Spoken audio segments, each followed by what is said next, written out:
Today's episode is brought to you by Bet Online. Bet Online has you covered this season with more props, odds, and lines than ever before. Bet Online is where the game starts. Hello, baseball fans, and welcome to the Locked On MLB, Locked On Diamondbacks crossover for Sunday, July 3rd, 2022.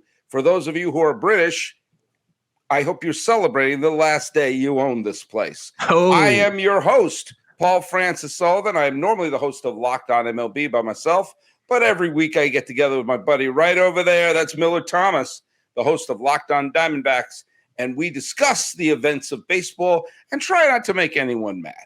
We're going to be breaking down some things today, including the potentially gigantic contract for someone who was born the same year as Millard Thomas. I'm saying this guy might be, for now, doing better than Millard financially, but Millard's going to have some time to catch up. We're also going to be talking about the team that won the most games in baseball last year and are now on the outside looking in of an expanded postseason. Also, we have some other topics to talk about, including, is the American League already sewn up? It almost looks that way. Can the Yankees win 120 games? It'll be a stretch, but not as big as a stretch as you'd think it would be. And some other random thoughts that we haven't even thought of yet, but because of the way that we have our show, we sometimes go down certain paths. We'll try to keep this under 4 hours. Hey, Millard Thomas, where can people follow you? Hey, follow me on Twitter. My personal account is @CreatorThomas24. You can see it there if you're following us on YouTube, or just type in Locked On Diamondbacks on both Twitter and Instagram in that little search bar. I'm sure you can find the podcast handle. And you can find me, find this podcast at Locked On MLB Pod. Same handle for Instagram and on Twitter. I'm your pal Sully, so you can see right down there. My Twitter handle is Sully Baseball, and I'm on Instagram at Sully Baseball Podcast. We're going to break down a couple things, but you are the host of Locked On Diamondbacks. I've gotten accused of focusing too much on big market teams, you know, like I did a whole shows recently on the Orioles and the Twins. So naturally, I'm just East Coast, focused. I do want to bring up a question about the Diamondbacks in comparison to one of their division rivals. Now, this is a bit of a long shot, but a lot less of a long shot than it appeared to be at the beginning of the year. As we're recording this, the Diamondbacks are winning and the San Francisco Giants are losing. What is the if those scores hold up, only how many games will separate? It'll be like 5 games, I think, will separate Arizona from San Francisco. What are the chances the Diamondbacks could finish ahead of the division champion from last year who won 107 ball games? What are the chances that Arizona, who, while not a great team, are certainly moving their way up? What could they do? Could they pass San Francisco? I don't love those chances. If you asked me this question 4 weeks ago, before the month of June, I might have been on the same boat with you, because at that point they were like maybe 3 games behind San Fran. Like, they were really close in the standings, and at certain points, like, we were breathing down the neck of San Francisco. But this past month of June has been terrible for the D-backs. Their offense has been bad. Their pitching hasn't been great either. And now you look at the D-backs, like, I think they're like 6 games back in the standings, and I'm just not too sure. I'm not sure I believe in this D-backs team. I've recorded pods this past week saying we need to recalibrate our expectations. It's probably time to stop looking at that wild card race, and just it's time to really start focusing on the youth. And maybe if some guys increase their trade value, maybe we become sellers at the deadline. We've discussed maybe Madison Bumgarner. David Peralta is on the final year of his contract. Maybe someone like Christian Walker. I don't think I would move Christian Walker just because he's so cheap and he's still like only 30 years old. So I wouldn't move him. You got to keep Christian. Yeah. You got to keep someone positive on your team. Good Lord. Yeah. You can't pull a Cincinnati Reds, and sell everyone off. And that'd be a disaster. Yeah, I don't think moving Christian Walker would be smart. But someone like Madison Bumgarner and David Peralta, I think those would be legitimate trade candidates for another team to move. We would want to get off that Madison Bumgarner money. And we got a ton of young pitching in their minor leagues that we could call up. We got a ton of young outfielders, too, if we move David Peralta. So I think the D-backs, I don't really love their chances of surpassing the Giants in the standings, because I think the Giants are going to do a lot more to try to improve their team over the next couple of months and maybe even be buyers at the deadline, while I think the D-backs are probably going to go the opposite way with their mentality. Yeah. With that being said, the San Francisco Giants, the team of my father, who had a spectacular year last year and got a lousy called third strike to torpedo their playoff hopes last year. They're getting a good season out of Jock Peterson. They're actually getting a very good season out of Jock Peterson. They're not getting the same production they would have hoped out of Belt and Yastrzemski. Gonzalez is hurt. Crawford is hurt. They're getting very good pitching. Webb has pitched very well. Rodon has pitched very well. Wood has pitched okay. I mean, recently he's pitched pretty poorly. Cobb pitched well recently. Junis has pitched well, but he's hurt. Desclafani has pitched well, but he's hurt now. He pitched well last year. But my goodness, this team can't hit. They are losing games. They're losing.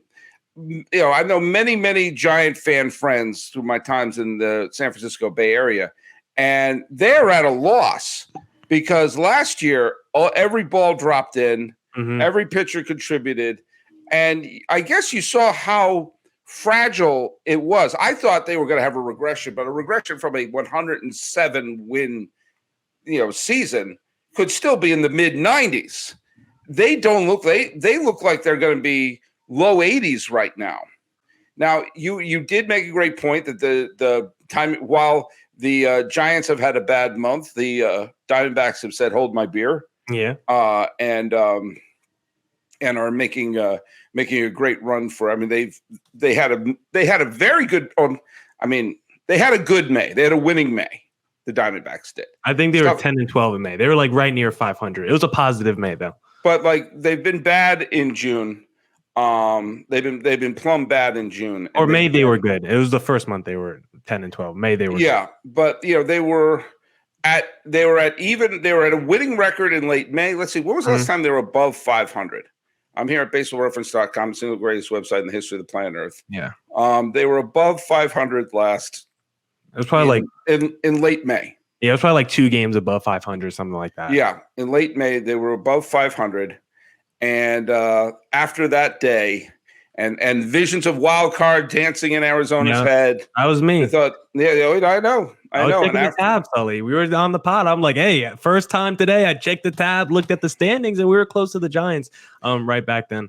But, and since then, they've had the worst record in the National League. Okay. Is it? It might be. I don't think But since then, they're if they win today, they'll be 13-21 since then. And the Cubs were 14-22. So, that's not good. That's not good. That hurts my spirit. I didn't know that, Sully. You didn't have to break it down for me like that. And the Giants have been even 500. So, I guess this. But you know what? Here's another deal. I'm going to keep throwing deals at you. Okay, what's the deal now? We've established, and we've talked about this, and we've brought this subject up. We're early July, and to paraphrase Mayor Vaughn in Jaws, for Christ's sakes, tomorrow's the 4th of July. Mm-hmm. Now, we're looking up at it's the 4th of July, and most of the teams have been decided whether they're going to be in the playoffs or not. There's really only a question of 1 or 2, which means, and I think this is something when we're taking a look, and we'll get to the Yankees and their potential, trek to win 120 games. How many 100-win teams we're going to have this year? I think we're going to have at least 2 in the American League and several in the National League again. If the Cubs, I don't know who the Cubs have left to trade, but if the Cubs, Pirates, Reds, Rockies, Nats, and Marlins all start throwing bodies over the side of the boat, you're going to be playing minor league teams. Mm-hmm. And so if you're a mediocre team like the Diamondbacks, you're probably going to win a bunch of games because mediocre is better than terrible. And there's going to be a bunch of games where the Diamondbacks are going to be playing in the National League, and there are plenty of interleague games. There's going to be plenty of teams, cutting bait. I think there's a real chance if the Diamondbacks don't trade Christian Walker. I think it would be smart for them to deal Bumgarner to get out of that salary, but also so many teams could say, hey, Bumgarner is one of the best postseason pitchers of the last, few decades, and you're not asking for a full season from him. You're just asking for a postseason from him. If I were a team like Minnesota, I would push. I would send a blue chip prospect. I would send a top prospect for this No, let me explain to you why. Again, this is an example of just of something coming up as we're talking. Think about what this means to Minnesota. Why this year is so important. They're in first place. They have Carlos Correa, who could opt out during the World Series parade. So they've pushed and the White Sox are disappointing. So like the Red Sea parting, the Central has opened up to them in a way that nobody was expecting, which means that they've got Correa for 1 year. He's having a very good year. We all know he's going to opt out. He would be stupid not to opt out. And he's going to get a massive contract. Maybe returning to the Twins, maybe returning to the Astros, maybe going to the Mets. I don't know where he's going to go. But the fact of the matter is, I know he's not going to the Mets, everyone. Don't write me. I'm getting enough hate mail. But the Twins have to look at this year as, hey, everything's coming together for us in a way that we were not expecting. And so to get a Bumgarner who is not the regular season Bumgarner, but saying you get someone like him for the postseason, someone who's stared down and has never blinked in the postseason. You can't point to a postseason where Bumgarner has not come up big. Even in 2016, where the Giants wound up losing to the Cubs, Bumgarner threw the complete game shutout in the wild card to beat the Mets. You know, he had the 2014 where he was brilliant. He had 2012 where he got some huge games, and he has a rookie in 2010. October is his month. Yes, it's been a while since he's had one, but maybe he'd love to get back. Get back to the spotlight. Yeah. So if you're Minnesota and you know everything's relying on this year, oh, we got this great prospect for a couple of years down the line. It's all like an eclipse is lining up for 2022. That if they have their bullpen is really good, they have an offense that's really good. They got one more big pitcher to put into that rotation to maybe pull off an upset over Houston or New York in the postseason. I rolled them bones. Sully, before hopping on the pod, we were talking off air. You said you were sleeping all day, taking naps, and I'm not sure if you're fully awake yet. Why am I wrong? Why am I wrong about Minnesota? If I'm Mike Hazen and Minnesota's offering me a blue chip prospect for Madison Bumgarner, I'm turning down. I'm shutting up the phone if I'm Mike Hazen, because I would feel like I'm taking advantage of Minnesota if I did that. If I'm Minnesota, I am not giving up a blue chip prospect for Madison Bumgarner.